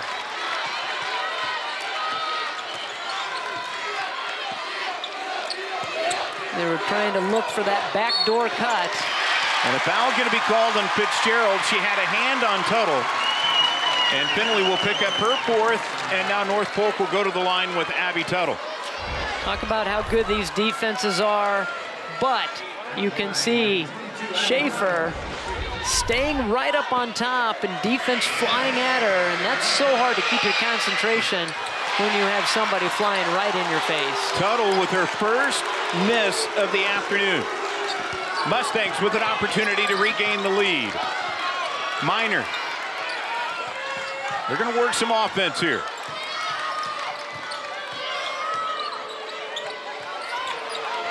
Fitzgerald picked up her dribble, finds Lampy. Now Miner will launch. And hit! Very patient set for DCG. They were able to pop Miner open up top, and she knew it right away that she was going to pull that rebound or pull that shot and knock it down. 22 points for Emma Miner, and now we'll be coming back down to the other end to shoot free throws as she was fouled on the rebound. They swing the ball, and they're able to set a screen and pop Miner open for the big three-pointer. And that is a big foul as Becca Agard picks up her 5th and will have to exit stage right. Telling you what, though, she had a huge impact in this ballgame. 11 rebounds and 6 points, and at least 3 or 4 blocks that I can think of. So Pody will come back into the game. Miner hits the free throw. It's still a 1-possession game here with 1:45 to play. And if you get the look from the perimeter, go ahead and take it. If not, get inside, get a 2-pointer. And Miner will pick up the foul. That'll be her 4th. That'll put North Polk at the line. Jada Pody will tow it, a 60% free throw shooter on the season. Today has been perfect at each of her free throws she shot.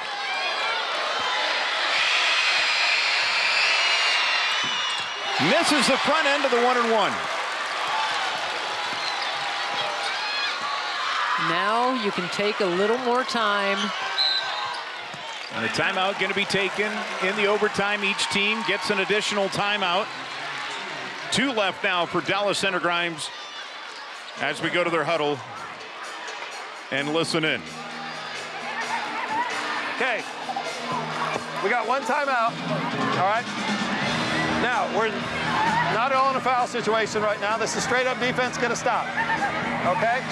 Offensively, we're gonna run green, okay? We're gonna run green.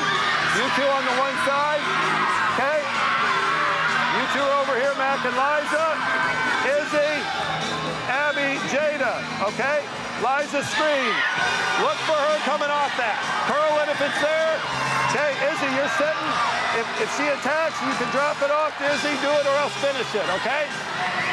Now, When we get a stop, we'll see what the time is. We'll probably just guard it. No, Becca, we got to get a rebound. We got to get a rebound. 5 to the glass. Team, 1, 2, 3.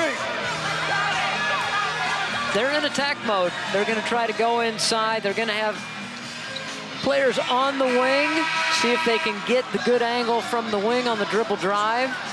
And then you could hear them say, go to the glass. They don't have Agard in there, so they really have to crash the glass. So Minor will put it in play to Bickford. Kayla Rice into the game, handling the ball right now.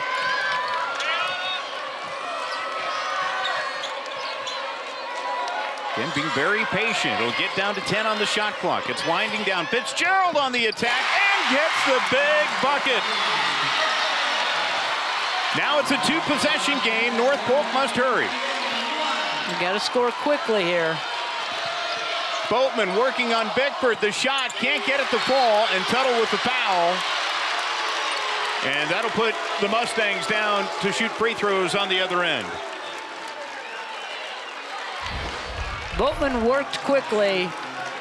She's knocked a few of those down in this ball game and could not connect on that one, and they get the foul over the top.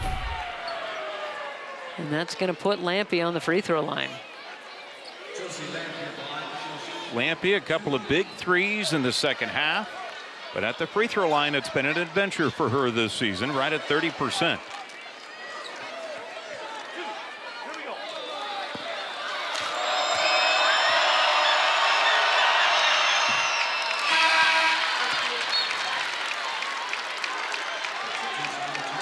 Everybody coming over to talk to her, get her calmed down a little bit. If you're North Polk, you need to box out. Don't give up an offensive rebound. Lampe's second free throw, not there, and the rebound to North Polk. Still down by 5. Under 50 to play.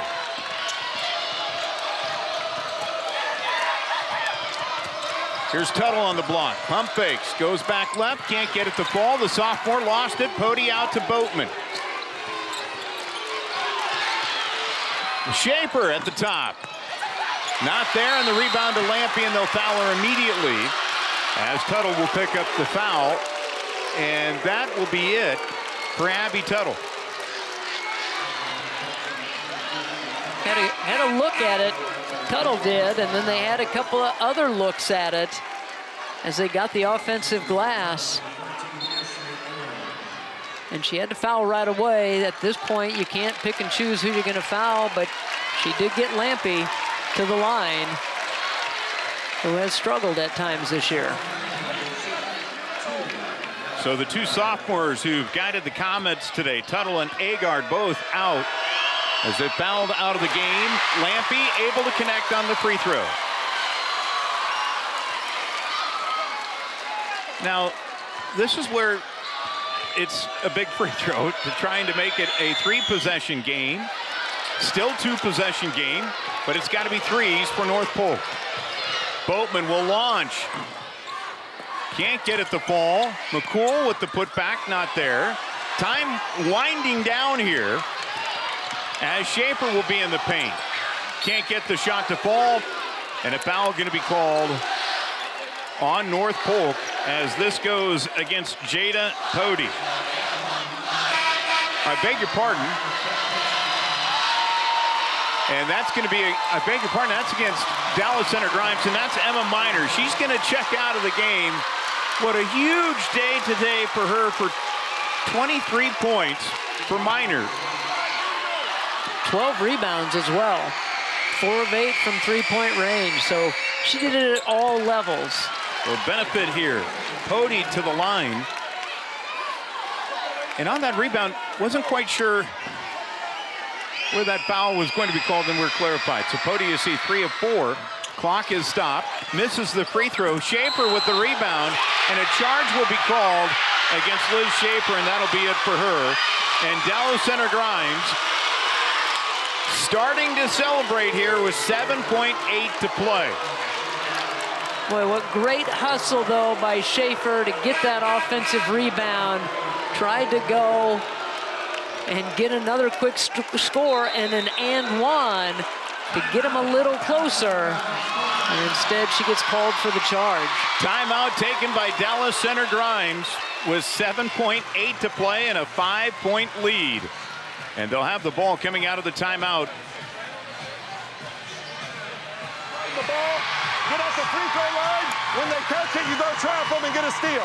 Okay? We got to go get a steal, get a shot up. Okay? If we don't, we got to foul. All right? If we don't, we got to foul. Okay? Let's go. Come on, let's go. Finish it. Team, 1, 2, 3. Going to get the quick foul. Extend this game as much as possible. Cannot let a whole lot of time run off this clock. Put them on the line, hope they miss, come down. But there's not a whole lot of time left. You still need a couple of shots. Comets sensing the moment here. And for DCG, this is a team that has been the top seed the last 3 seasons. They've lost in the semifinals a year ago, lost in 4 overtimes to the eventual champion, Cedar Rapids Xavier. And today, trying to win their school's first ever championship and in great shape. This launch pass ahead to Bickford, towed it ahead, clock winding down, and they're going to hold on to it now. A foul will be called with 2.3 to play as Aubrey Johansson will go to the line. Nice setup, had everybody up right on the baseline and then sent Bickford deep. That used a lot of clock as she wasn't able to pull it in. And that ball rolled around for a little bit until the foul was called.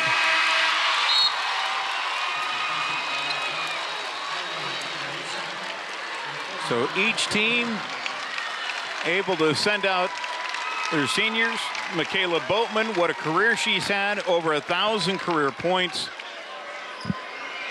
As Johansson knocks them both down, and Dallas Center Grimes is going to do what they did in the first game of the year, knock down North Polk in overtime, and this one's for their first ever championship.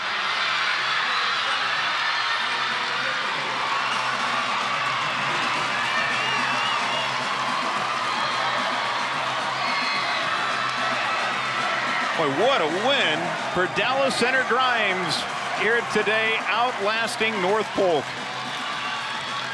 We talked about the fact that they went overtime in their first meeting. They outscored North Polk 9-0 in that overtime. In this overtime, they outscored them 10-4.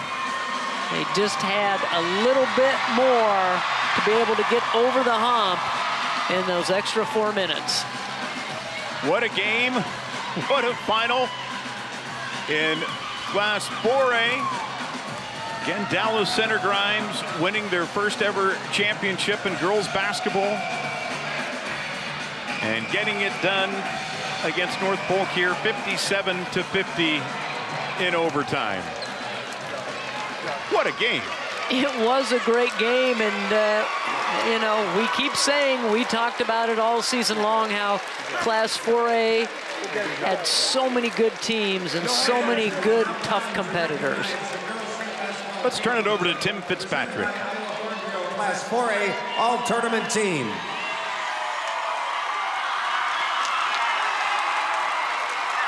Presenting the awards is Brent Johnson, President of the Iowa Farm Bureau. Joining him are members of the IGHSAU Board of Directors, Russ Adams, Jim Beamer, Jennifer Donalds, Ron Fodness, and Travis Fleschner. Here is your Class 4A All-Tournament team. From Dallas Center Grimes, Emma Miner.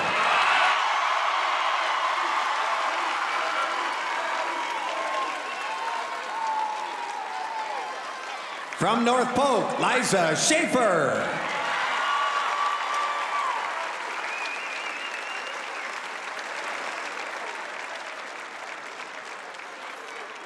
From Ballard, Aaliyah Thompson.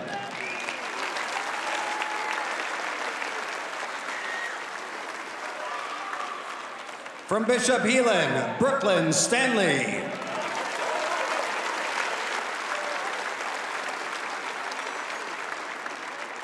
From North Polk, Michaela Boatman.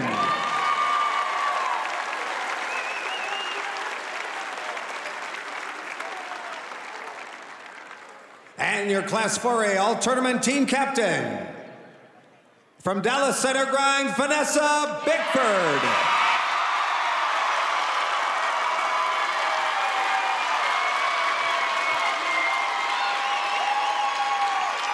There's your all-tournament team for Class 4A. Highlighted by Vanessa Bickford, your all-tournament team captain. What a group. A really good group, and they all played so hard, and what a great 4A tournament here. All week long, the games have been so good, and Vanessa Bickford, who leads her team in a lot of different ways and averages close to 9 points a game, leads them in assists, is kind of their floor general out there. She's that pass-first mentality, unselfish type of player, but had a big, big tournament and is the all-tournament captain. Producers would like to present the Top Producer Award for the 4A Championship game. Presenting the award is Taylor Anderson of the Iowa Girls High School Athletic Union. This year's top producer of the 4A Championship game, from Dallas Center Grimes, Emma Miner.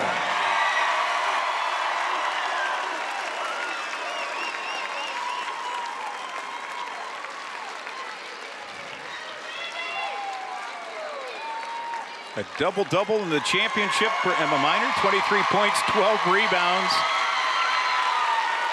Had kind of been held in check this tournament. 9 points in the quarters, 5 in the semis. 2023 Class 4A runner-up.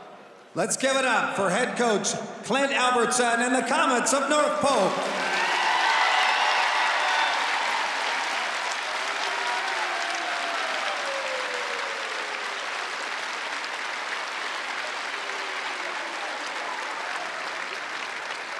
And now, presenting your 2023 Class 4A champion, the Mustangs of Dallas Center Grimes, head coach Adam Jones.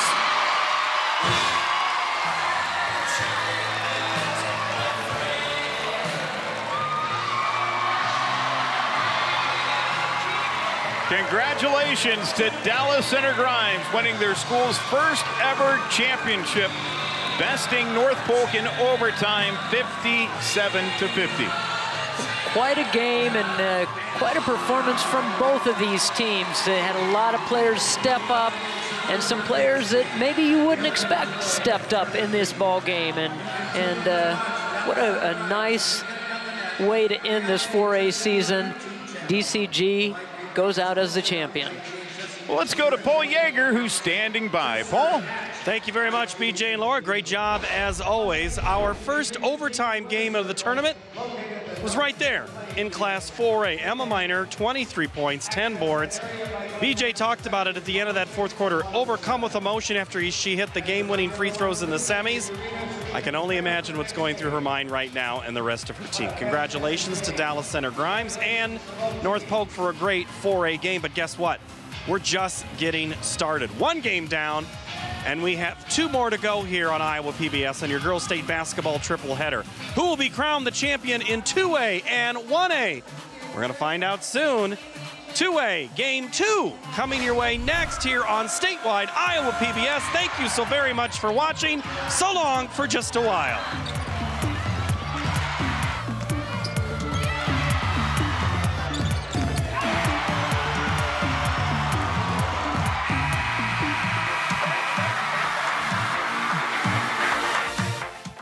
Funding provided by Musco Lighting, the sports lighting specialist. Providing lighting systems for you, your project, and your community. The Pella Roll Screen Foundation is a proud supporter of Iowa PBS. Pella Windows and Doors strives to better our communities and build a better tomorrow. Fairway Meat and Grocery. For more than 80 years, Fairway has been proud to be an active part of the communities we serve. Learn more at fairway.com.